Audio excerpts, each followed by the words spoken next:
Bonjour à tous, je suis avec Sonia de Saint-Étienne, Patrick de Montréal, et Mathilde, que Sonia et Patrick vont vous présenter tout de suite. Oui, alors bonjour à tous. Alors nous avons Mathilde Pelé avec nous. Je vais la laisser se présenter. Bonjour à tous et à toutes. Donc, je suis Mathilde Pelé, je suis designer et je suis actuellement porteuse de projet au sein du Deep Design Lab, qui est un studio de recherche du pôle recherche de la Cité du Design à Saint-Étienne. Et donc actuellement, je travaille sur un projet qui s'intitule Maison Soustraire et qui a été réalisé dans le cadre de la Cité. Très bien. Dans votre projet, vous dites maison soustraire. Alors pourquoi soustraire? Alors, soustraire, de façon un peu plus large, c'est mon sujet de travail de recherche en tant que designer depuis 5 ans environ maintenant. Donc, c'est apparu en fait. Donc, moi, j'ai une formation de designer. Donc, je prends ce biais-là avec en tant que designer, avec mes qualités de designer et les méthodes de design.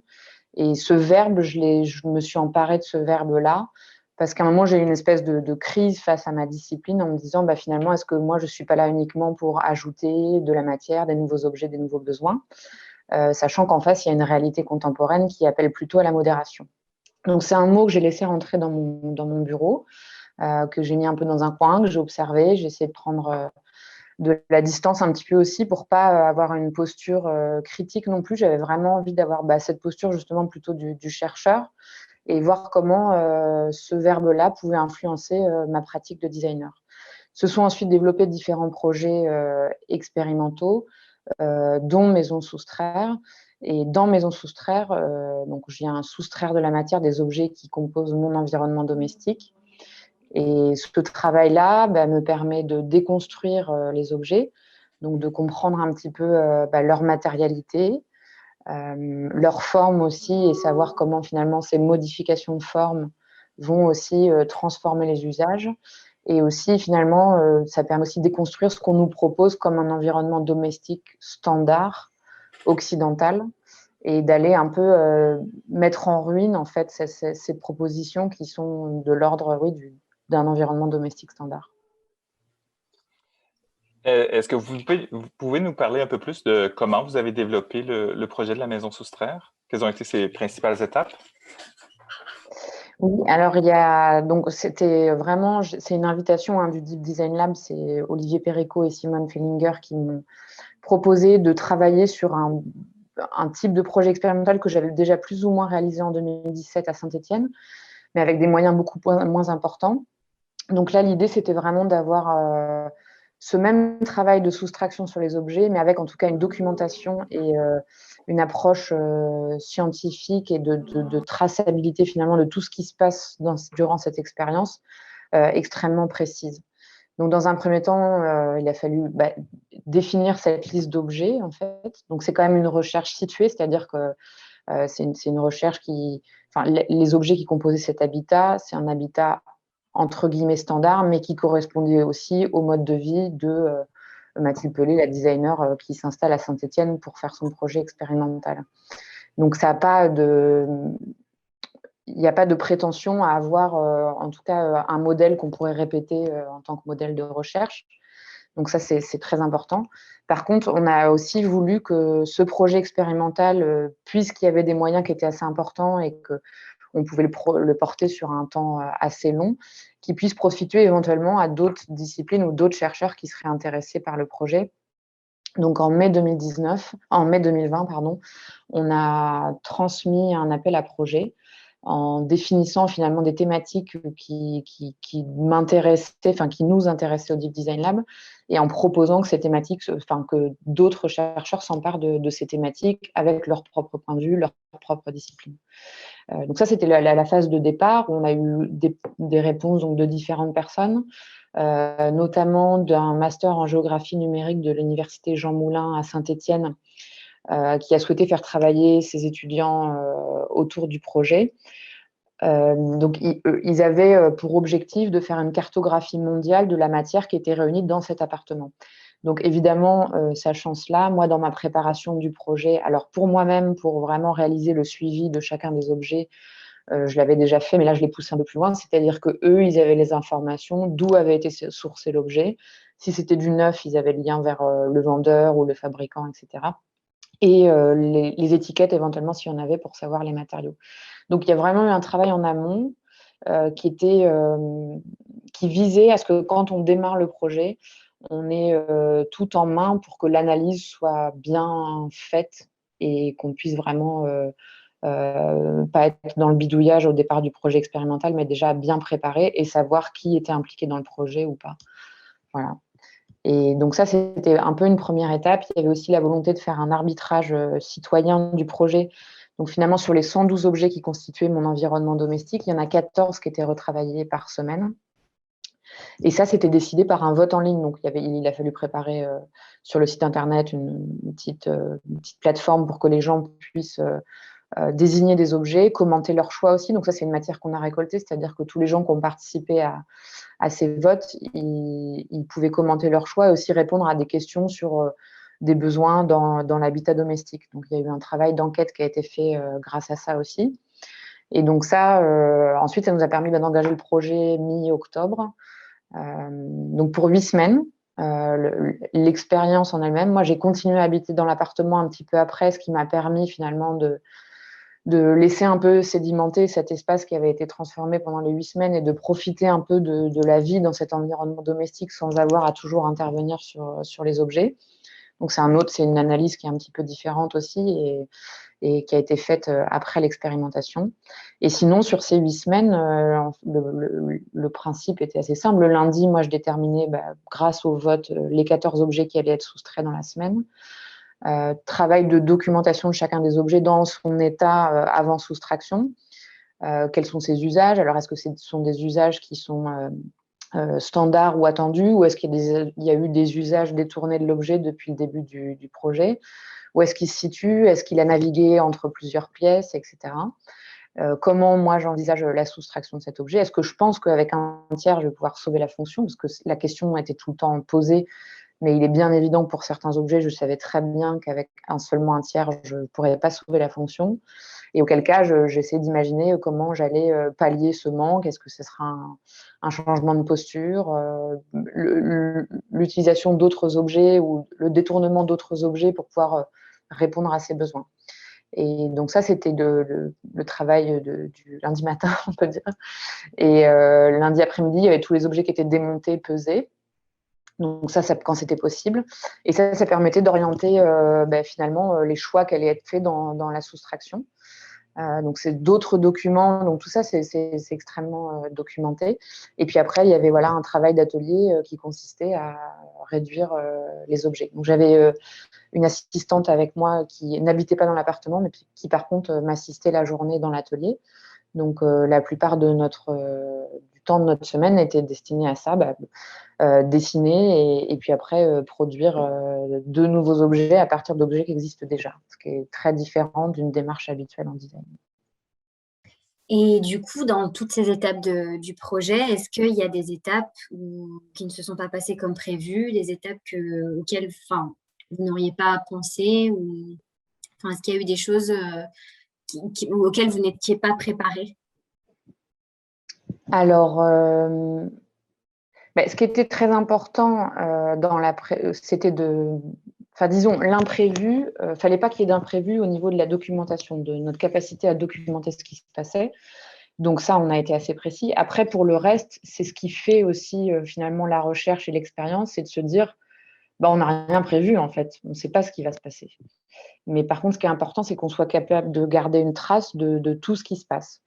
Et chaque objet, il y a peut-être 1 ou 2 objets que j'avais déjà retravaillés dans un même type d'expérimentation. Donc finalement, je savais à peu près ce qui allait se passer.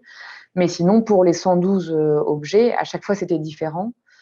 Suivant le moment où ils étaient soustraits au long de l'expérimentation, c'est-à-dire que la table, je ne sais pas, elle a été soustraite peut-être à la 6e semaine. Si elle avait été soustraite la première semaine, il ne se serait pas passé la même chose. Donc c'est pour ça aussi que c'est Quand je dis que c'est une recherche située, c'est vrai que c'est un protocole qu'on ne peut pas tellement répéter. En fait, il y a une part d'imprévu qui, de toute façon, fait partie du prévu du projet. En fait. Et donc, il n'y a pas de raté parce que c'est une expérience et qu'on explore, en fait. Donc, on prend tout ce qui se passe. Mmh. Ok. Et du coup, dans cette expérience, par quel sentiment êtes-vous passé? Parce qu'il y a eu différents états d'esprit, différents sentiments. C'est difficile parce que c'est vrai qu'il y avait cette idée de se dire on a quand même envie de tester à travers ce type de projet ce qui peut faire le confort et la précarité, par exemple. Donc ça, c'était une question d'ailleurs qui était posée dans l'appel à projet. Étant donné que moi, j'ai eu un gros travail de préparation et que c'était un travail assez intense à mener les 8 semaines en elles-mêmes et puis le travail en amont, j'ai du mal à discerner si finalement c'est ce travail intense de travail du projet ou la situation dans laquelle je termine finalement, qui est quand même un environnement domestique qu'on pourrait qualifier de squelettique en fait. Ça, j'ai du mal à dissocier les deux. C'est difficile de savoir. Mais ce qui était intéressant, c'est qu'il y a deux psychologues, enfin un psychologue, un psychiatre qui avaient répondu à l'appel à projet. Et une fois par semaine, j'avais un entretien avec l'un d'eux. Donc, eux, ils ont suivi ce projet. Alors, avec comme moi, j'ai mes méthodes de design pour m'attaquer à des questions qui peuvent être, comment dire, qui peuvent être prises avec un autre éclairage. Eux, ils avaient leur méthode de psychologue et de psychiatre pour enquêter un petit peu sur ce qui se passait et mon état, moi, psychologique, en fait, au long de ce projet. Donc, les entretiens hebdomadaires, ils les ont enregistrés et en ce moment, eux, ils travaillent sur éventuellement la production d'un article. Donc, j'ai hâte de voir, parce que c'était des moments vraiment intéressants. On n'a pas cherché, moi, je n'ai pas cherché à avoir des psychologues qui m'accompagnent dans le projet. Ils ont répondu à l'appel à projet. Et finalement, c'était un moment extrêmement intéressant parce que ça me faisait parler de ce qui se passait avec ces objets et de leur possibilités fonctionnelles, mais aussi parfois de leur portée symbolique ou des choses comme ça. Je ne m'attendais pas trop à finalement explorer ce type de questions, mais eux l'ont assez bien fait, donc je pense qu'il y aura un résultat intéressant aussi à ce sujet. On verra ce qui sera produit. Et est-ce que vous pouvez nous parler un peu des objets eux-mêmes, avec combien d'objets vous avez terminé, mais est-ce qu'il y a aussi des objets qui vous ont manqué plus que d'autres ou qui ont été transformés de façon surprenante ou amusante ou bref, pour ce qui est des objets? Oui. Alors, donc au départ du projet, il y avait donc les 112 objets de l'espace domestique. Ce qui était intéressant, donc le lieu avait été mis à disposition par l'établissement public d'aménagement de Saint-Étienne et c'est un appartement qui allait être complètement refait. Et une possibilité que j'avais, c'était d'intervenir sur ce qui est toilettes, baignoires, évier. Et ça, c'était très important que ces objets-là fassent partie des 112. C'est-à-dire qu'on s'attaquait vraiment quand même au dur de ce que c'est qu'un habitat. Et ça, pour moi, c'était vraiment un point qui n'était pas donné, qui n'était pas gagné au départ, mais qui a été possible. Et je pense qu'il y a, sur les 112 objets, il y a eu à travers ces objets qui sont quand même l'arrivée de l'eau dans l'habitat, l'évacuation de l'eau, il y a quand même des choses qui se sont peut-être cristallisées un petit peu ici, qui étaient assez intéressantes. La salle de bain, je pense que c'est une pièce qui est devenue très singulière. Il y a des nouveaux objets qui sont apparus parce que donc il y avait encore le contenant de la baignoire, mais il n'y avait plus l'arrivée d'eau. Donc j'avais plus de douche. Par contre, j'avais toujours un espèce de petit lavabo qui me permettait d'avoir de l'eau qui arrivait dans la baignoire, d'avoir de l'eau qui arrivait dans la salle de bain. Donc on avait fait un petit aqueduc qui emmenait l'eau finalement du lavabo jusqu'à la baignoire pour pouvoir la remplir. Et cet aqueduc, il remplissait soit la baignoire pour prendre un bain ou bien un seau pour prendre une douche. Et ce moment-là, en tout cas, se laver avec c'est des considérations qui arrivent, c'est-à-dire que je ne me pose pas du tout en disant il faut supprimer les pommeaux de douche, c'est pas du tout ça le propos. Mais en tout cas, ce qui s'est passé, c'est que se laver dans cette salle de bain, c'était pas du tout la même action, c'était pas les mêmes gestes, c'était pas le même temps consacré à quelque chose de très simple du quotidien. Et de puiser l'eau finalement dans ce seau avec cet nouvel outil qu'on ne savait pas trop comment nommer, mais qu'on a fini par appeler versoir. Le son de l'eau, il est lié au geste et ça apporte quelque chose de moins systématique que le débit de l'eau d'un pommeau de douche, par exemple. Donc tout ce type de considération, ça a été noté pour chacun des objets. Donc c'est vrai qu'il y a une forme de dégradation quand même de l'environnement. Les objets sont stigmatisés parce que c'est pareil, les interventions, ça aurait pu être des interventions extrêmement fines, mais 14 objets par semaine, voilà, il faut avancer un petit peu. Donc il y a quand même cette trace de la meuleuse, de la scie, etc. Donc c'est quand même une atmosphère, une esthétique très particulière, cet environnement. Mais il se passe des choses extrêmement curieuses que justement on ne peut pas prévoir. Quand on parlait du fait de pouvoir prévoir ce qui allait se passer, en fait, c'est pas possible. Les couverts, il y avait des fourchettes, elles n'avaient plus que 2 dents, donc on mange beaucoup plus lentement. Les contenants sont plus petits, donc on cuisine pas de la même manière non plus. Donc progressivement, finalement, tout se transforme et en même temps, le quotidien, il continue assez facilement d'une certaine façon. Mais oui, il y a plein de choses. Une table, une des considérations, c'était de se dire, si je sauve la table à sa hauteur, si j'ai plus de chaise pour m'asseoir autour de la table, finalement, à quoi elle me sert cette table? Donc à chaque fois, il y a tout ce type de réflexion et encore une fois, ça dépend de l'ordre des soustractions. Donc moi-même, je pourrais refaire la même expérience. Il suffirait qu'on change peut-être un objet par semaine pour que le résultat, au final, soit complètement différent. Et du coup, donc, grâce à ce projet expérimental, quelle conclusion, petite conclusion vous pouvez faire sur l'habitat? Qu'est-ce que ça vous a apporté? C'est vrai qu'on en revient un petit peu à ce que j'ai commencé à évoquer tout à l'heure quand on parlait le confort et la précarité. Je pense que c'est vraiment alors ça peut être élargi dans le confort. Moi, je peux penser aussi qu'il y a du décor. Enfin voilà, qu'est-ce qui fait le confort? Qu'est-ce qui fait la précarité? Donc je pense que c'était une des questions assez importantes finalement de l'appel à projet et puis qu'on essaie de traiter à travers ce projet. Et j'ai l'impression, ce qui est ressorti en tout cas de façon par le vécu que j'ai eu dans cet espace, c'est que finalement, le bâti, un toit, des murs, du chaud, de la sécurité, ça répond à déjà énormément de besoins élémentaires finalement. Et alors, en dehors des objets, des sanitaires, etc., qui ont vraiment des statuts particuliers, finalement, la présence de l'objet, elle est quasiment secondaire. C'est extrêmement. Je trouve ça difficile de dire ça, mais je crois qu'il y a un peu de ça quand même. C'est-à-dire que si on a se dire j'habite quelque part, d'avoir les clés d'un endroit, de savoir qu'on est là et qu'on a le droit de rester pendant un certain temps, que ce soit un endroit où il y ait du chaud et un sentiment de sécurité, c'est presque déjà ça qui permet d'habiter. Et après, petit à petit, effectivement, il y a des objets qui rentrent et qui augmentent le confort.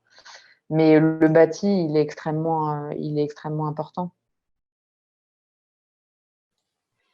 Et est-ce que le projet se poursuit? Quelles sont les prochaines étapes pour ce projet-là? Ou est-ce que ça vous donne des appels vers d'autres projets?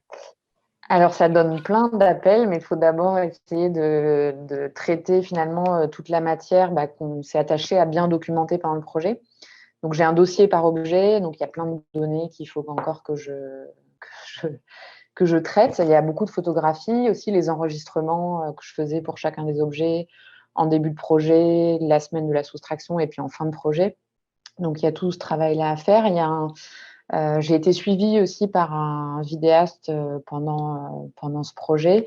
Ça, c'était important pour moi parce que dans d'autres types de projets expérimentaux de ce type, finalement, il restait les objets, des photographies, mais il n'y avait pas le corps avec les objets. Donc ça, c'était vraiment important qu'il y ait cette trace-là. Donc ça a été possible. Donc c'est Jean-Baptiste Verluzel qui est venu 5 fois tout au long du projet, finalement, me filmer au début de l'expérimentation. Donc en train de préparer à manger, de me coucher, des choses comme ça. Et jusqu'à la fin de l'expérimentation, donc on a eu 5 sessions comme ça de tournage. Et donc là, on a le montage de ce film-là à faire.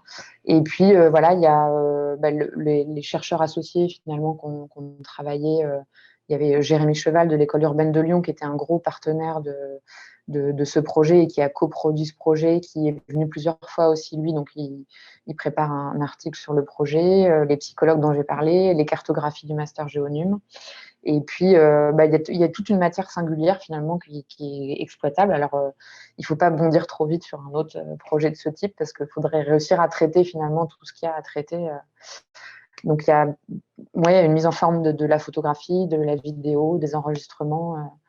Donc, peut-être que ça prendra la forme d'une exposition, des choses comme ça. Mais en tout cas, l'expérience en elle-même, elle fait parler parce qu'on a cette curiosité de se dire, bon, il y a quelqu'un qui est en train de vivre quelque chose d'un peu particulier.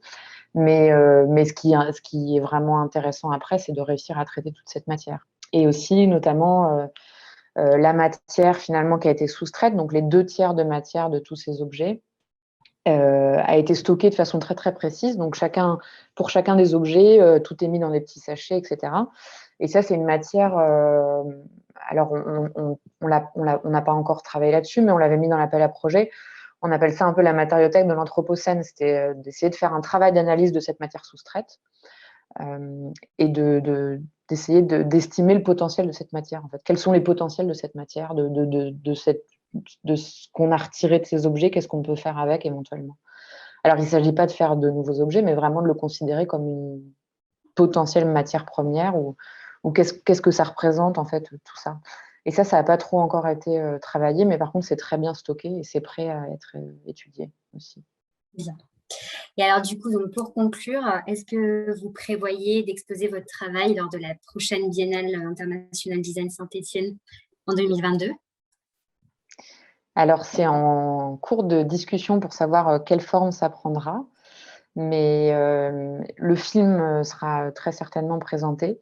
Et après, c'est vrai qu'on a envie de présenter la démarche expérimentale et aussi de la situer. Alors ça, c'est plutôt un travail que propose Olivier Péricot, de la situer finalement par rapport à d'autres projets qui ont déjà existé d'études d'environnement par des méthodes de design. Donc, il y a un petit travail qui est en préparation pour éventuellement être présenté pendant la Biennale l'année prochaine. Ok, super. Merci Mathilde. Merci.